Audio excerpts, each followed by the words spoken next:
Okay, so this is assignment 3, sport-specific program design presentation. I'm going to talk about 3 things to start off. The psychological test and performance, psychological priorities, and then injury analysis. We're going to start with testing and assessment skills and drills. So when I started out this process with my athlete, we started her out with a Tanita. And Tanita is a head-to-toe body composition analysis. This is great to help athletes and trainers like myself understand personal performance methods, and also we can intervene where we see fit as we see the numbers. And I'm going to show you the Tanita that we did with Megan shortly in our presentation. With strengths, there's 4 different elements. I believe in my video I did 3, but you can use push-ups, sit-ups, planks, and grip strength. Strength and power is testing provides valuable information about the individual's strength and weaknesses. At the same time, these elements can also discover how you can test the athlete and how they react under physical stress. The next one we went to power. And under this one, I used a broad jump, but you can also use a vertical leap as well. And this has helped to measure explosive power within the legs. Speed and agility, the 3-cone test is a very good one, the 5-10-5 and the 20-meter sprint. Agility is the best way to see how quick an athlete can change directions under control. The next one we used was the 20-meter sprint. And this test is used to determine an athlete's peak anaerobic power and anaerobic capacity.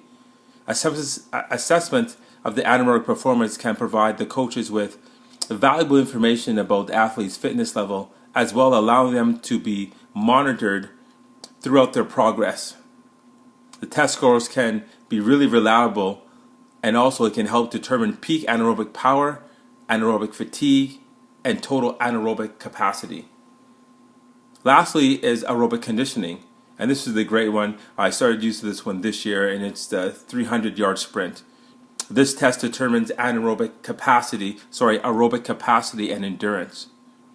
This results from testing mimics a full game energy expenditure in one shift.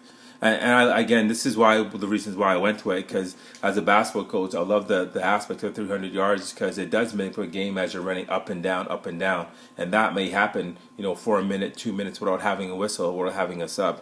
So again, I think it's a fantastic drill or test. All right, next we're going to go to psychological testing and assessments. Psychological assessments and testing for basketball players is a vital aspect of evaluating athletes for program design, pre and post, and also in season. Basketball players spend a lot of time sprinting, jumping, and banging bodies during games and practices. A lot of anaerobic power is needed to create maximum effort during games and practices. However, equally, basketball players also need maximum strength to power through physical contact. The basic premise for testing is to find out strengths and weaknesses. The data collected from testing will be used to develop a program to help build program and a solid foundation. I've introduced 7 testing exercises that will aid me in assessing my clients' max power, anaerobic conditioning, speed, and agility. The 7 are as follows. So my client is Megan, and I used her for other elements in the program this year. On the left-hand side is her Tanita results, and on the right-hand side is kind of the Tanita breakdown. So you can see from top to bottom, especially on the right-hand side, I tried to make sure that all the elements were taken care of there, and you can see where she lies, if she was normal or excellent. So the BMI was normal. Her BMR was relatively good, sitting at 1455. We don't really use the impedance at all, but it was really, really good. Her fat was 15.5. It was good and at the athletic mark. Her fat mass was 20.6, and again, it was good and at the athletic mark. Her fat-free mass is 112.2, which is a very good healthy range. And lastly is her total body water, and it was at 82.2, which is excellent. And as you know, the normal body takes about 65.5 total body of water. So it's really good It's nice to see that Megan's actually listening to what we're saying in regards to her water intake. So now I'm going to show you a brief video on the testing drills that we did with Megan, and you can see her strengths and weaknesses through this testing protocol. All right, so we're here with Megan. Megan plays on the women's basketball team. We're going to test her MPE, her maximum explosive power, 3 attempts in the broad jump. All right, here we go.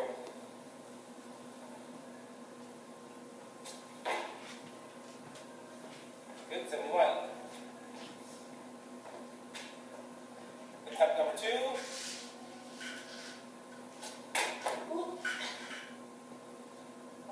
Good, so that one's a fault. And a little touch, but not too far over. Go for the top. Good. I'll let you do one more.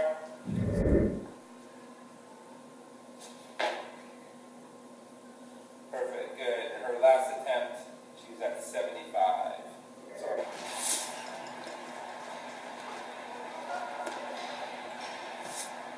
Ready, go.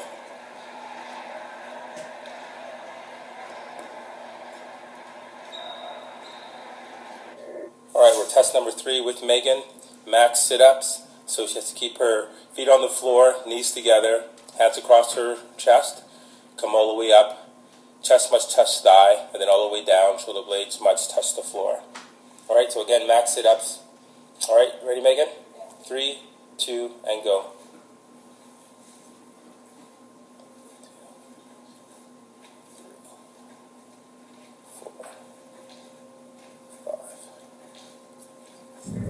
10 seconds. 26, 27, 28, 29. Time. Alright, so we're test number 4 with Megan. Max push-ups, no time allotted for this. So she's going to do as many push-ups as possible without breaking form. Her chest must touch the yoga block and then come all the way up. Full extension with the elbows. Ready, Megan? Yep. Go when you're ready.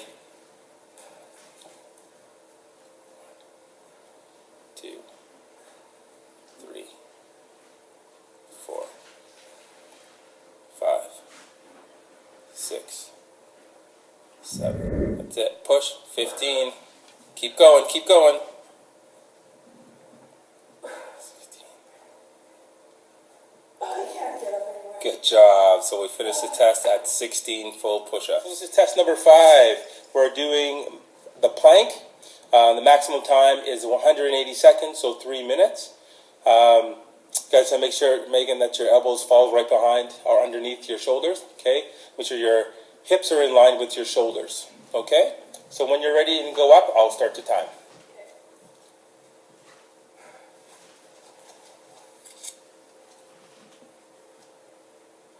Good, and remember to breathe.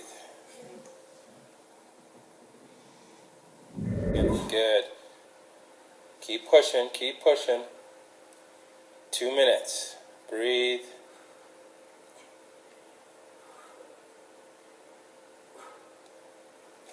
Good job. Good. End time 2:09. All right, so this is, I believe, test number 6, 20-meter sprint. Megan's going to go 2 times. Go. 3.93. All right, attempt number 2. On my go. Go. 3.88. Number 7, 300-yard sprint. So Megan's going to do 25 meters, 6 times. So 12 in total. Okay, down and back. All right, Megan, here you go. You ready? Yeah. 3, 2, 1, go.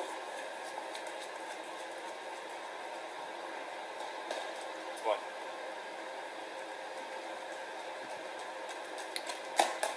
2.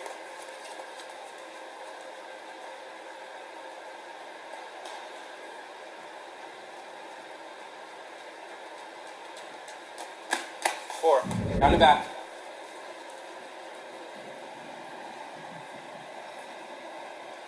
11. Sprint, sprint, sprint, sprint. Elbows tucked in. 12, 1.10 seconds and 58 seconds. This is testing results with Megan. And you can see there's some really good stuff there.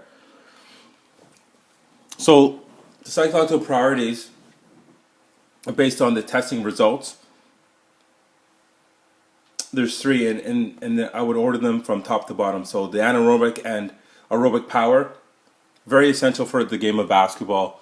Basketball games tend to be lost, usually in the third or fourth quarter, especially if it's a tight basketball game, and the most conditioned teams always tend to win. So you want that anaerobic and aerobic power to be as high as possible to have well-conditioned athletes. Maximum lane power, I think this is essential for speed and jumping. Yeah, if you have athletes that have great muscle endurance, muscle strength, they're going to be dominant for you, especially in the female game. And lastly, strength. I think strength is right up there. Excuse me, in number 2 with leg power. But strength is very important in regards to the maximum resistance, the bumping of the bodies, the getting bumped while going to the basket, riding out the pressure and still looking to finish with a score. So those are our 3 psychological priorities. Analysis of injury. So basketball is a great sport. It is played by all shapes and all sizes of individuals. It is a sport that has a lot of athleticism. Injury within the sport of basketball are usually broken down into 2 main categories: general overuse and sport trauma. So general overuse injuries are caused by stressing an area over and over until it is damaged and begins to break down and hurt. And this is what's described as overuse injuries. The excuse me, the patellar tendonitis or jumper knee is an overuse injury that is caused with pain underneath the kneecap. Another one of those overuse injuries is the Achilles tendons, and it's one of those injuries that you have to take caution with.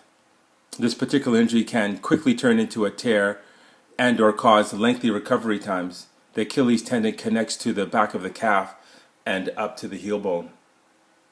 Sports traumas or traumatic injuries, those that are caused by caused by a sudden forcefulness or an impact. The most common basketball traumas are sprains of the ankles, knees, or jammed fingers. The 3 most important ones I think were said there, but the knee I think is probably the most important.